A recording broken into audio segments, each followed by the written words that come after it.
مجھے رکاوٹیں اب جو دکھ رہی ہیں نا وہ یہ ہے کہ ان اے وے گورنمنٹ مشینری کی ہیں، گورنمنٹ کی سروس ڈلیوری میں ہیں، گورنمنٹ کی انٹینٹ میں ہیں، اور اگر خود نہیں کر پا رہے، وسائل نہیں ہیں، حالانکہ یہ بہت لو کاسٹ ہم جو سجیشنس کر رہے ہیں بہت لو کاسٹ ہیں، مگر very high priority with high dividends, کیونکہ دیکھیں آبادی کی جو بڑھتی ہوئی شرح اور نمبرز ہیں ان کے بہت ریپل ایفیکٹس ہیں۔ 2018 کے بعد سے اب تک کیا کامیابیاں رہی ہیں؟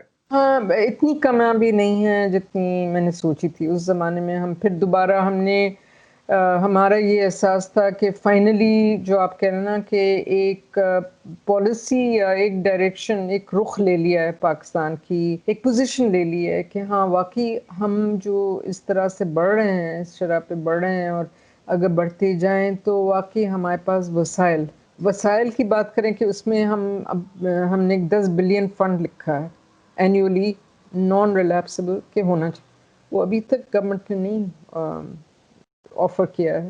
انفیکٹ کہتے ہیں ہمارے پاس بجٹ ہی نہیں۔ تو آل آئی ایم سیئنگ از کہ عوام پہ ڈالنا بلیم ایک کورس غلطی ہے، کیونکہ عوام تو ریڈی ہے۔ ہم وسائل، ہم اپنے وہ فیملی پلاننگ سروسز اویلیبل ہی نہیں ہیں ایکچولی۔ آئی ڈونٹ نو کہ ابھی تک ہم نے جو ریزلٹس اچیو کیے ہیں وہ کیسے کیے ہیں۔ 1952 میں فیملی پلاننگ ایسوسی ایشن آف پاکستان بننے کے باوجود اب تک یہ فیملی پلاننگ میں کامیابی کیوں نہیں دکھی؟ اچھا، آپ کا ایکسلنٹ کویسچن، بیکاز یعنی ریکگنیشن اور انٹینٹ، یعنی یہ پہچان، یہ ریئلائزیشن تو آپ نے بالکل ٹھیک کیا۔ رسپانسبلٹی، ان کی ذمہ داری انہوں نے اسائن کی کہ یہ کام آپ کا بہت ضروری ہے اور آپ والنٹری بیسس پہ جائیں کریں۔ رخ بالکل ٹھیک تھا، پالیسی ڈیسیژن ٹھیک تھا۔ کہیں نہ کہیں لفظ یہ کنٹرول آیا، تو ایک تو کنٹرول لفظ سے ہمارے مذہب اور اس کا بالکل اختلاف ہے ٹوٹل، کیونکہ آپ جب کہتے ہیں نا کنٹرول یا ایون منصوبہ بندی، لفظ منصوبہ بندی غلط تھا، کیونکہ منصوبہ بند نہیں کرنے کی بات کر رہے بچوں کی، بیکاز وہ ہمارے بالکل مذہب پلاننگ کی بات ہو رہی ہے۔ Understand, so the nomenclature was wrong, the messaging was wrong as it progressed.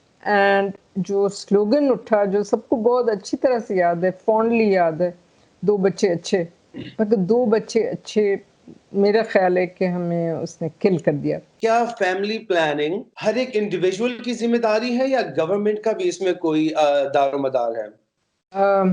ایک بہت ہی اچھا سوال ہے۔ I totally agree with you کہ ذمہ داری کس کی زیادہ ہے بھاری۔ ہم سمجھیں کہ سب انڈیویجول ایک دم سے اس میں شعور ہو جائے گا، اس کو نہ آپ نے کوئی ایڈوکیٹ کیا، نہ سمجھایا ہے، نہ آپ نے اس کو ایجوکیشن دی ہے، اور آپ سمجھتے ہیں کہ آٹومیٹک، ارے بھائی، اور یہ ایک بہت بڑی خامی ہے۔ I dealt with policy from last 20 years, اور سارے بیوروکریٹس جو ہیں، ساری جو ذمہ داری ہے نا وہ غریب فیملی پہ دیتے ہیں۔ یہ کبھی بچے پیدا کرنا نہیں چھوڑیں گے، ان کو تو غربت ہے، یہ تو اپنے بچوں سے کام کرواتے ہیں، پیسے نکلواتے ہیں۔ یہ وکٹم بلیمنگ جس کو کہتے ہیں، نہیں، اس میں کب شعور آئے گا، اور اس کی اکنامکس بالکل فرق ہے آپ سے۔ اسی واسطے role of the state comes in providing information, the right advocacy, the right arguments and the services, مگر اس طرح کے وسائل نہیں آ رہے پاکستان میں اس طرح کے آنے چاہیے۔